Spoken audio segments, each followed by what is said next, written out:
Hey everybody, this is Jocelyn and Dr. Mari, and today we're going to talk about sexual intimacy, emotional intimacy, what the differences are, and sort of try and help everybody navigate the dating scene or relationships, the beginning of relationships in particular. And probably it's going to bleed a little bit into once you've actually had a relationship and been seeing somebody for a while, what happens as you are really developing intimacy. So to start, I'm going to have Dr. Mari explain a little bit of the difference between sexual intimacy and emotional intimacy when you first start dating somebody. So I have a young client that is just beginning to date somebody, and he is known to be a player.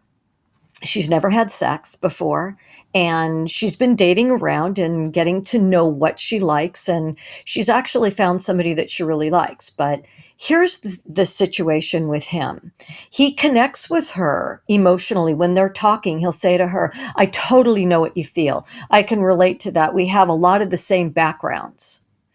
And he encourages her and he supports her, and it's really drawing her in because there's a very warm, solid connection in their communication. Finally, he invited her over to his house and she started making out with him. And when he went to unhook her bra, she tensed up and she just wasn't ready for that. She wants to go slow. So she said to him, what do you think about just spending the night at my house first and sleeping together and cuddling, so that we can get close, I can get comfortable?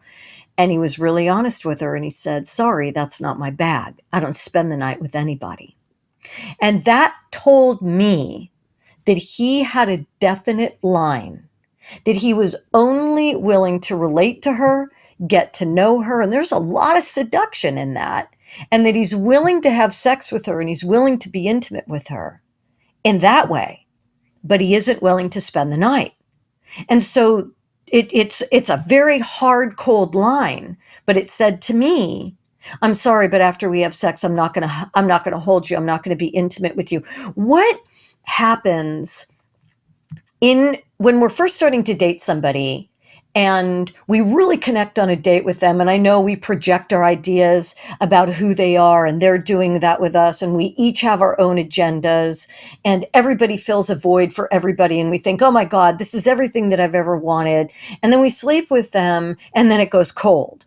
And I know that the connection is very intimate when we're having a conversation and we're first getting to know each other, and sex does not equal that same intimacy. And so that's what I actually wanted to talk about and address with you today, so we could help people unravel the idea and understand the difference between sex and connection just on an emotional level. So, like in your example, there isn't any intimacy at all. It feels like it because there's this thing in the beginning of a relationship called seduction, right? And I didn't think you even used that word. Is that we're both seducing each other. We're both, that's the art of getting into this romantic relationship. And that's not true intimacy at all, right? It's the beginning of intimacy because generally we'll start talking about our likes and our dislikes and our beliefs and all these things, and that's moving us into an intimate place, but we're not at intimacy. And I think that's where people kind of get sidetracked, is because they feel like, well, we talked about all these things, we've been intimate, so now we can be sexually intimate and everything's good. And it's like, no, you set the stage for intimacy. And then you skipped over the actual intimacy. You went to, the emotional intimacy. You went straight to sexual intimacy, right? And if you Yes. don't have the foundation of emotional intimacy, sexual intimacy will never sustain a relationship.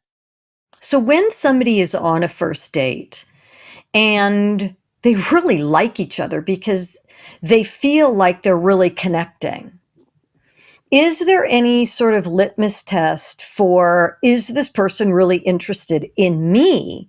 Or are they interested in just having sex with me at the end of the day, telling me what I want to hear? The litmus test is the word no, right? Oh, God, How they that's respond to simple. that word. Hmm. Yeah, it's a really simple thing, but we don't use it. We're caught up in the moment. but the word is no. And the response, if the response is anger or rejection, things like that, harsh words, then that's what they wanted. They didn't get what they wanted and they're upset. If it's disappointment, well, yeah, it is disappointing not to get what you want. So being disappointed is fair. Being angry is not. And so you get to see a lot about someone when you tell them. The thing I learned something about this as well. A couple of years ago, I had dinner with somebody that I really liked, and we connected. We had a great time. But at the end of the night, I thanked him for dinner and I gave him a hug and I left. And the guy just turned off. And I thought to myself, I guess it was because he didn't think that he could get what he wanted. Maybe it wasn't, Right. going in the direction that he wanted. And we had spent a lot of time together, really getting to know each other. And it's interesting. I never looked at it that way before. And I can also tell you that there was somebody else that I went on a date with recently, and he laid out three things that I thought really resonated with me. And number one, he wanted somebody that was emotionally intelligent. And, I don't even know if that's a real thing, right? Emotional intelligence, I don't think go together, but I understand what he's saying.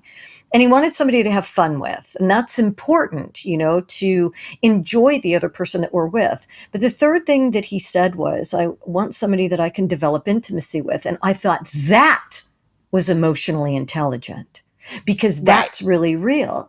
Because intimacy is something that is developed between two people.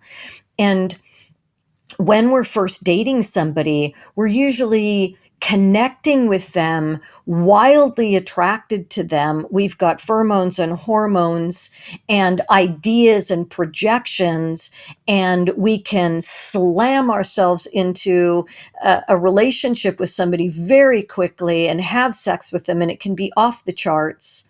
But that doesn't mean that we're intimate. It just means that we have connected with somebody and it feels really good. Right. So we got to the first part. The answer is say, if we use the word no, look at the reaction of the person and you have a pretty good idea if somebody is disappointed or angry or, reacting to you, right? And if it's a strong emotional reaction, pay attention. Right. And the other thing is not only saying the word no to them, but sometimes you have to say the word no to yourself. And when you say the word no to yourself, feeling the feelings that come up with that. If it's, I'm never going to have anyone, then again, you're not ready to have sex with this person because you're having sex with them for the very wrong reasons. Right. Yeah, And so yes, agreed. Yes. sometimes it's the word no to yourself. Just take a step back yourself and say, what am I trying to gain out of having sex with this person right now? If it's, hey, I'm Many just men trying to and gain, women jump in. Yeah. right. If I'm trying to gain a good time, well then okay, go for it. I'm not judging.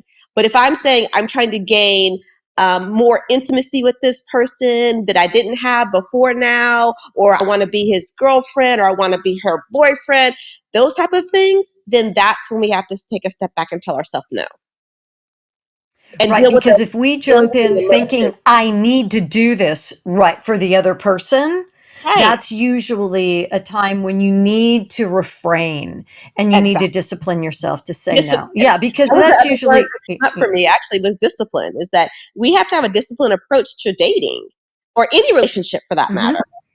you know? So it's It sex is takes never time to get to know someone. right. Sex is Yeah. never bad. It's just it's in bad context.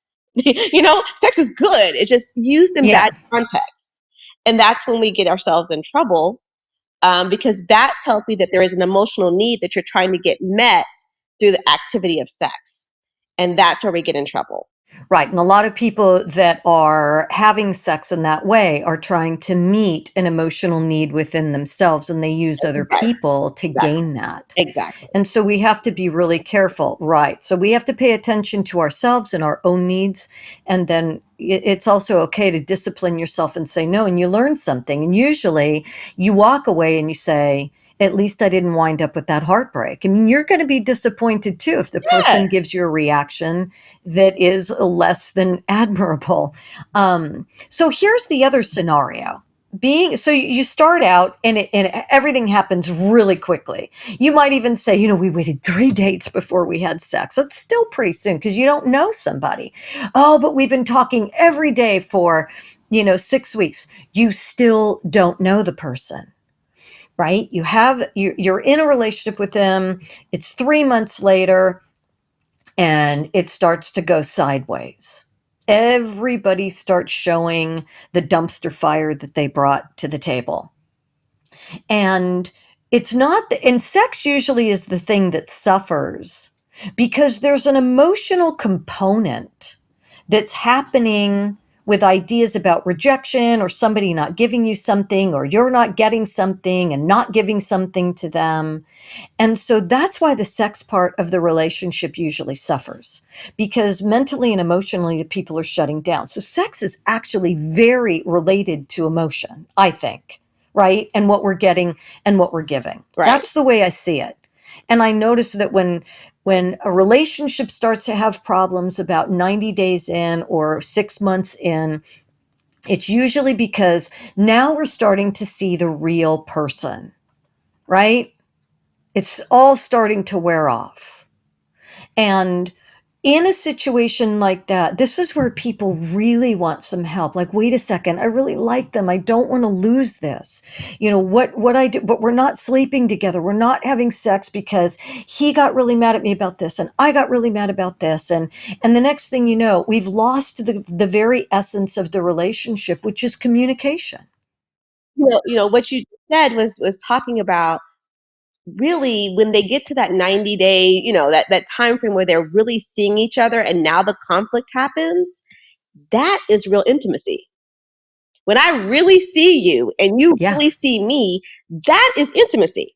We think intimacy is the warm and fuzzies and the cuddling on the couch. No. Intimacy is when I know you and you know me and I'm okay with that. Or I'm not, and I tell you I'm not, and we work through whatever that is. And so I'm So again, warts and all. right. Yeah, I'm not a that's proponent of waiting 90 days to have sex, all these different formulas, but I am a proponent of saying wait till you know somebody before you make a decision whether you want to be that connected to someone because sex is very connecting.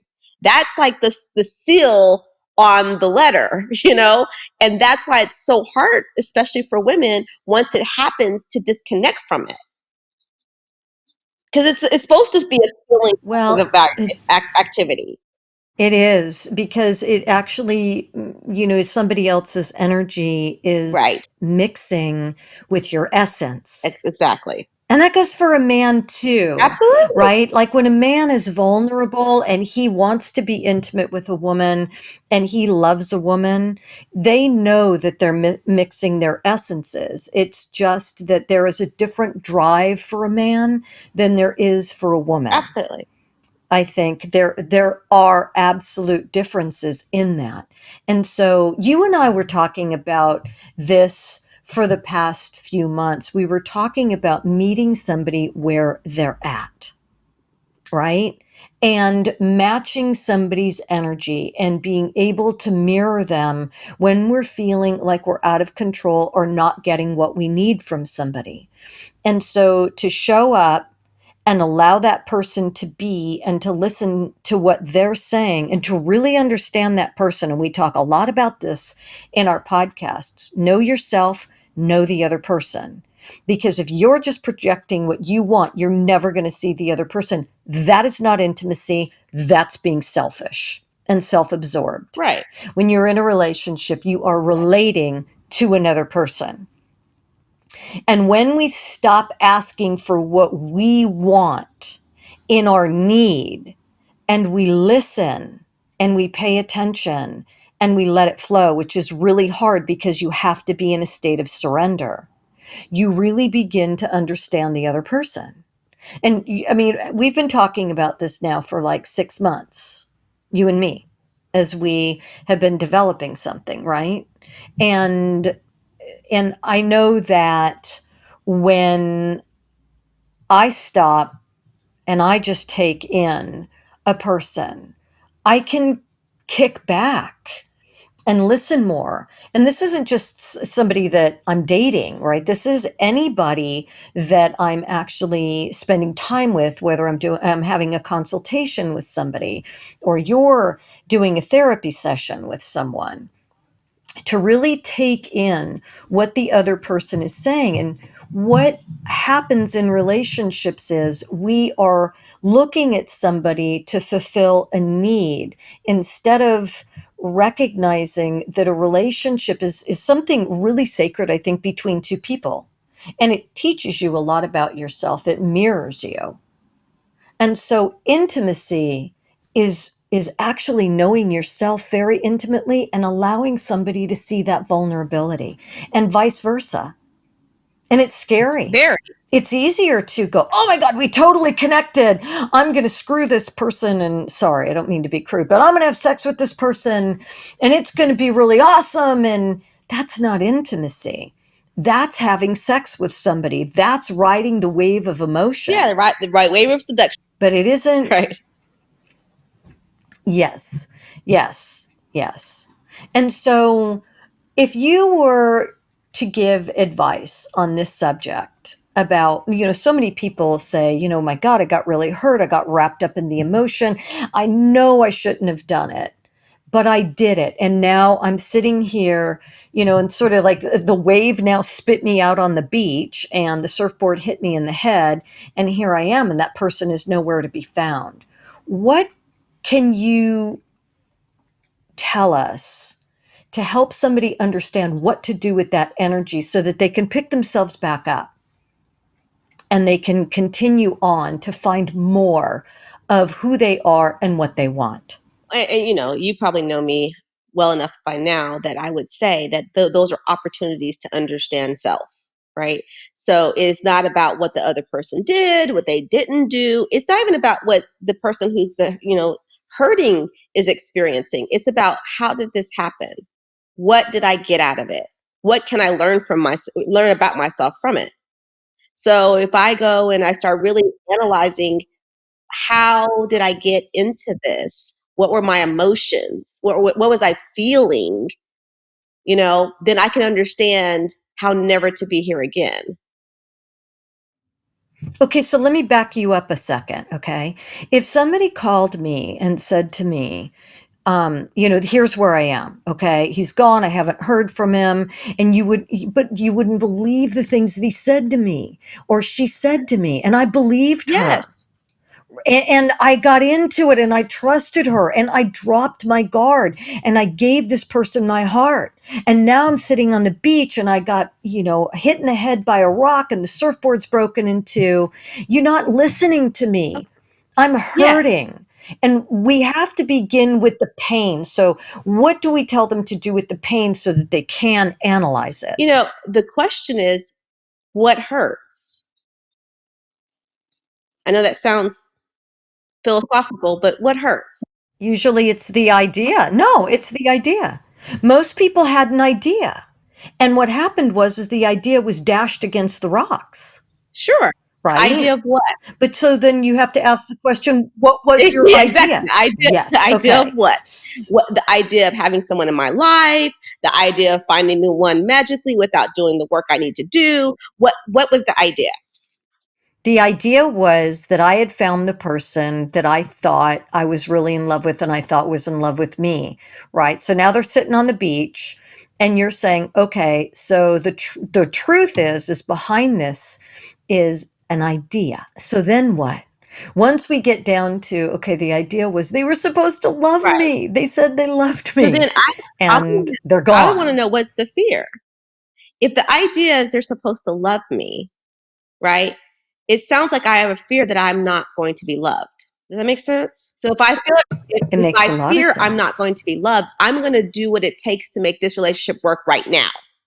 And I'm going to start doing things that I think is going to make it work, to seal the deal with this person, right? So then I get myself into the sexual relationship thinking that, okay, this person's going to love me because because I'm having sex with them because I'm afraid if I don't have sex, they're not going to love me because ultimately, I'm afraid I'm not going to be loved. Ultimately, that's the big fear. That's the true driving force in my behaviors. That's why I'm not patient. That's why I can't wait. That's why I believe everything they say and I don't even check it out to see if it's real. Right. So let me stop you right there because that was a really interesting point you met. Okay, so people say, but he said or she said these things. Are you telling me that I can't believe what somebody says? And you and I are both saying, right, we're telling you that. You don't know. People say a lot of things. People lie to themselves and they believe things. You have to take the time to know if this is really who this person is. And that takes time. That is where intimacy comes in. Right. Well, you look at their Right. habits. Their habits Yeah. tell you a lot. Their Right. actions tell you a Right. lot. But you're so busy thinking, shove you in this void because I don't feel I'm lovable, that you don't see when the person ghosts you for 3 days and then says, hey, I'm back again. They may have another lover, Or whatever. Right. So when I right? haven't Or right, I whatever. haven't dealt with Yeah. my stuff, I have no patience. I can't sit and wait for somebody for it's kind of like this is my thought process on this. I have interesting analogies. But back in the day when you had a Polaroid picture, you had to wait to see what the picture really looked like. No matter how much you fanned it or blew on it, Right. It it took developed. time. It took as much time it was going to take for it to develop. And then as soon as it developed, you had a clear picture of what you just took a picture of. And so I think we're in a society, we're in the, what I call the microwave society. Everything's instant. Yeah. We don't put water on the microwave, on the stove and let it boil anymore. We have an Insta-Hot. We don't cook our food in the oven. We just put it in the microwave and it's 5 minutes versus 25 minutes. But yeah, if you put it in 25 minutes, the same meal tastes better than if it was in the microwave, right? And so we're in this instant society that says Yeah. It's taking the taking the time. time, but the only way I can have that type of patience is if I do the work that allows me to have the patience. Because then I don't get anxious in a relationship and start doing. You know, you're very right about that. And so it goes back to developing intimacy. And that's what really captivated me when this guy said to me, it's about developing intimacy. And I thought, God, that is just brilliant. Um, when it's, for example, when you're cooking a meal with someone, and you're not pulling it out of the freezer and shoving it in the microwave or the oven, but you actually have to take the garlic cloves, crush the garlic, put it in the olive oil with the salt and heat it up. There's something very magical that happens because you're in a creation process, right? You're creating flavor. You're bringing something out in the food, right? And you're using your hands, your mind, your energy. And when you are on your first date and you're believing basically what this person is telling you, and somebody is serving you the food or serving you the drinks, and you're not actually in the daily life to life grind, you can't know. And that's the thing I think that we have to understand is the daily grind of life can make and create a completely different something than what you thought on your original first dates. And so we go back to self-love, knowing self. Right. Exactly. Sometimes I think people get upset with me because I say that over and over again, but that is the reality is that until we get to that place where we truly understand self and then love and accept what our understanding is, it's very hard to be in a relationship with anyone. So there's a saying that said a right relationship starts with self. So that's how once you have a right relationship with yourself, you can have a right relationship with any and everybody. Now, that doesn't mean that any and everybody is right for you. It just means that any and everybody who's in your life is going to be right for you because you're going to weed out the people who are not.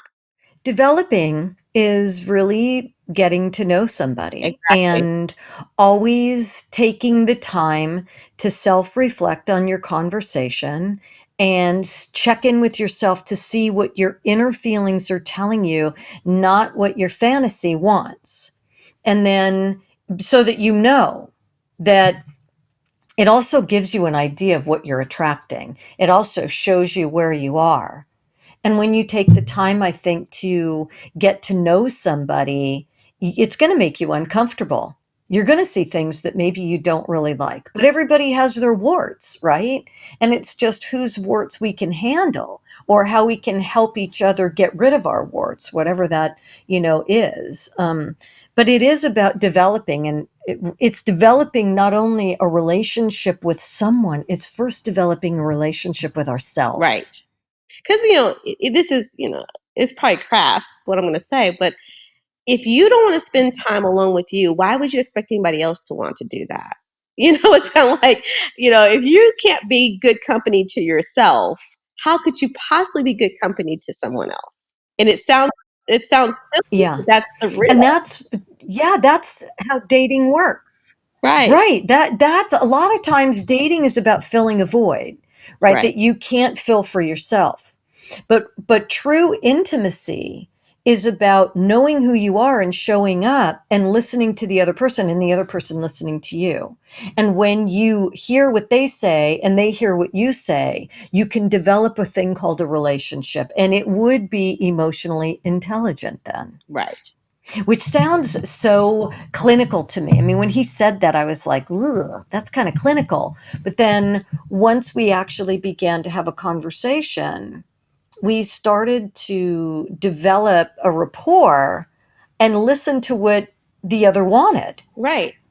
Right. And And you can say to somebody, I really like you. I like you as a human being. And whether or not this actually wound up going into anything that is a romantic relationship, I really like you. Or, I'm really attracted to you, but I don't feel that thing. And then you can figure something else out. Do you right. see what I'm saying? Like you might have a sexual attraction to somebody, but you realize, but you and I would not be good together.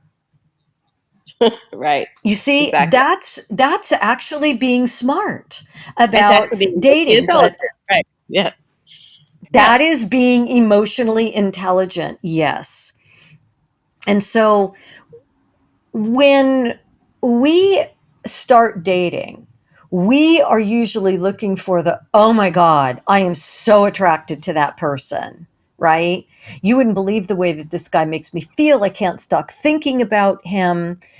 How would you tell somebody to sort of channel all of those feelings when you first start dating somebody or you first start seeing, that overwhelming, oh my God, this is the person, right? And it winds up being a train wreck in three Right. months. I mean, but that definitely is dialogue with yourself and discipline. So you have to practice that before you get into it. First of all, learning how to tell yourself no and things like that prior to moving into a relationship with anyone. Um, and so when I get those feelings that say, "Oh my gosh, this is the right guy, this is it," and then I start asking myself, "How do I know that?" Like literally, how do I know that? It feels that way, and the feelings inform us of things, but they're not always accurate, right? So I do feel connected to this person, I do feel close to this person, but how do I know? What have they done to validate my feelings? And that is not Right. asking, it, Yes. it's Yes. watching what they do, right? So it's kind of like this. I jokingly say this, but I say this all the time in my sessions. I'll say, um, what's important to you about this man? About the man, your dream guy, before you even get in a relationship, before you even know this guy. What's important? Oh, it's really important to how he treats his mother. Okay, wonderful. So then you start asking, well, how do you treat your mother? Right? And if he says, "Oh, I treat her wonderfully, wonderfully," and you are in the midst of a conversation with him, and you say, "Hey, so how's your mom doing?" He says, "I don't know." That's a conflict. Yeah. I haven't talked to her for I a haven't talked year. to her Yeah. Right. in 2 months. Then like, okay, he's not necessarily congruent. He's not what he does and he says are two different things. So I have to be cautious about what he does and what he says. That doesn't mean jump to conclusions and say he's not the right one, What it does mean is clarify. Like you just said when you were with the guy about emotional intelligence, and when you first heard it, you were off put by that word. But as you guys started to clarify what he meant by that, you became a believer in what he was talking about. Like, okay, I get that. I can understand that. And then Absolutely. you test Right. him to see if he's truly emotionally intelligent. Because we can all say really nice big words, but do we actually apply those big words to our life? Yes, exactly. And I was also willing to take the time to listen to him, Absolutely. when he would say, so when people tell you something about themselves, I say, believe them, especially when they say things like, I'm not very good in a relationship, or, I'm not a very good communicator. Believe them. They're telling you something about themselves. And it could be that they don't Right. want to communicate or they don't want relationships. And then they say, I told you this. And yeah, this felt really good and we've been doing really great, but I really don't want this now that I've been doing it. So when you take the time to get to know somebody, including being 6 months into a relationship, you need to remember they're showing you who they are. This is the part about courting that's really important. And some relationships do go together very quickly, and people do really well together in that way. But I'm noticing that in this time of dating apps, and it's almost like speed dating, people swiping through all these people on an app, right? To me, that's like window shopping.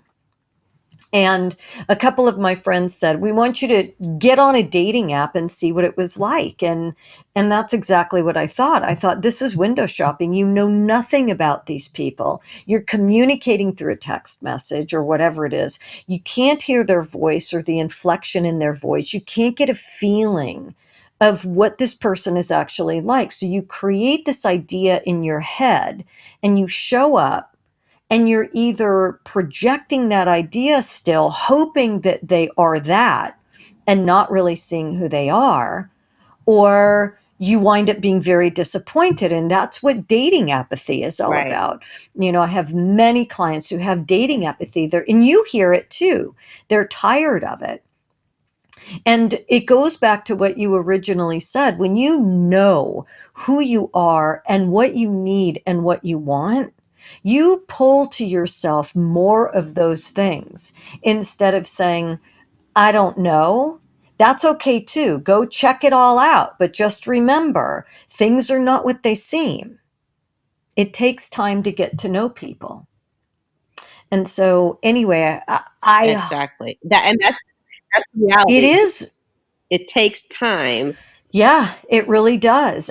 But like you and I have said in previous podcasts, self-awareness is very important, because when you're aware of what you want and need, you can discipline yourself to say no, to know that if you take certain action that you know is motivated by, I need them to fill this void, you're probably going to be disappointed and get hurt. And if you say no, you get to really see who the person is. And if you take the time to get to know them, it does mitigate disappointment. And it can be hard because you want to believe people are who they say they are.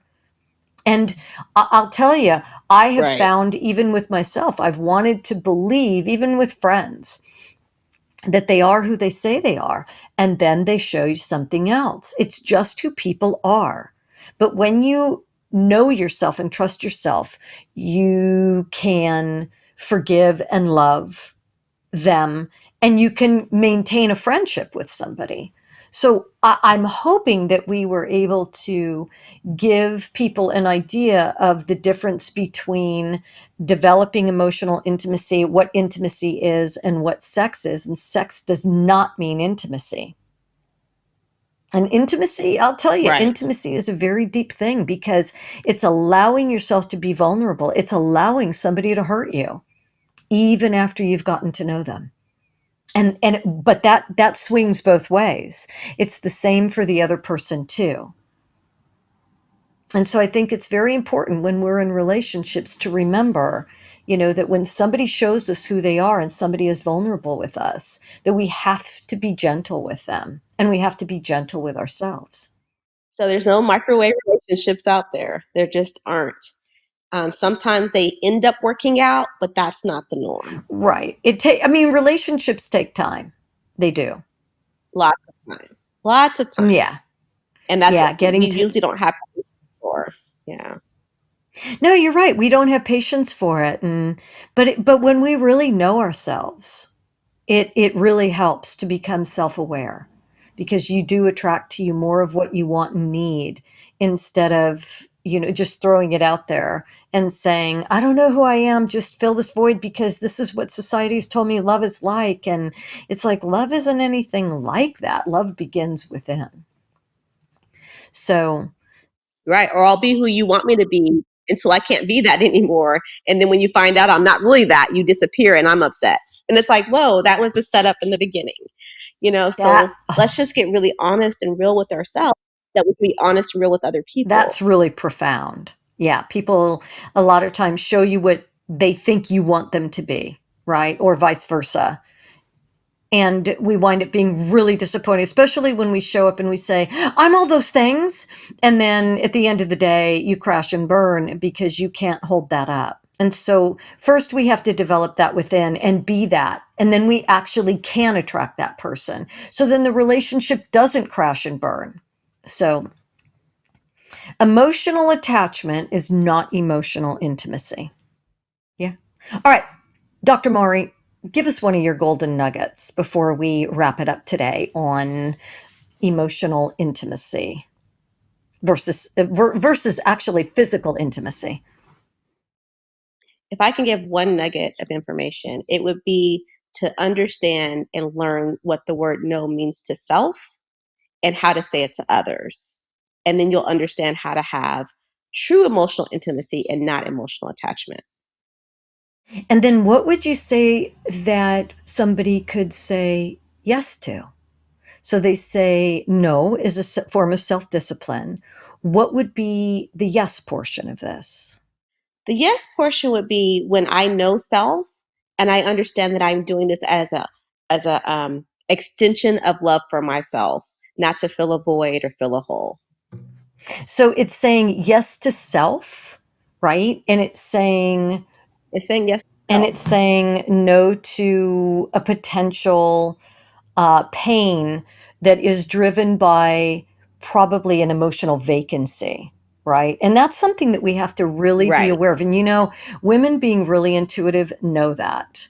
And actually, men do too. Men know when they should or shouldn't do something. And we all know when we are falling for or seduced by something and it feels so good. And we don't want to admit that, because we want to say, no, this is really love, but it's not.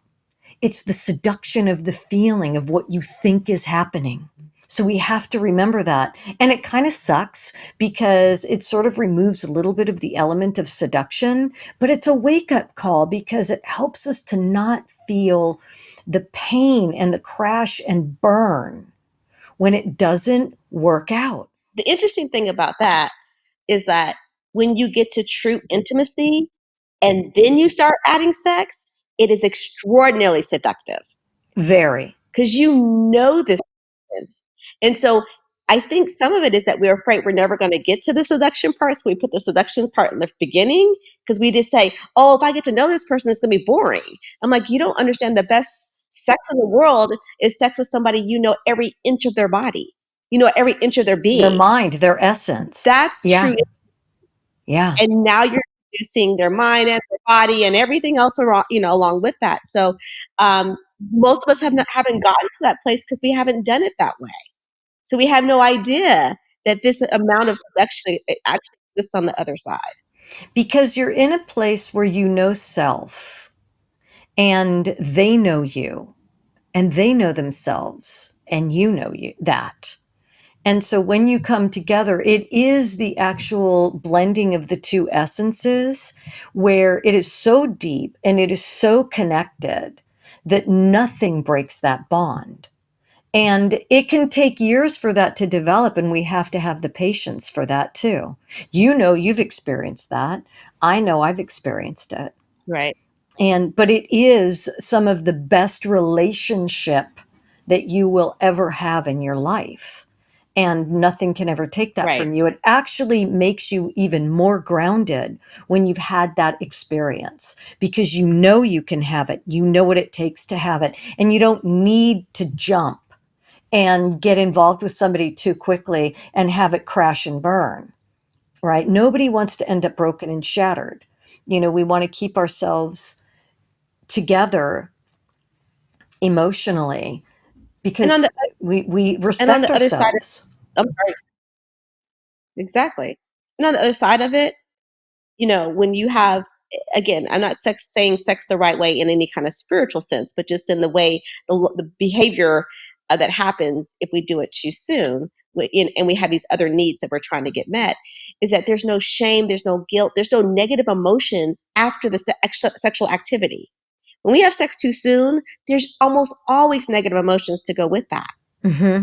So how do we then come out of our negative emotions to have another good experience with this person? Because we're carrying that stuff like, oh, I shouldn't have done it. And but did he really like it? I don't really know what he likes. All these different, or she likes, all these different, was I good enough? I need to shut it Right? down. Those things, Yeah, I need to pull back. I showed right, him too much. Yeah. Mm. right. Those things don't happen if we do it on the other side of intimacy, because we know the person. We know ourselves. We know it's right. Yeah. We know this person really cares about us, and there's no judgment on all that. And even if they didn't like what happened, they would be able to say it, because we had that type of relationship that said, hey, next time, can you go right instead of left? And we don't take it personal because we know each other really, really well. And if it didn't work and if it didn't click, you could have an emotionally intelligent conversation about the why and the what and decide Exactly.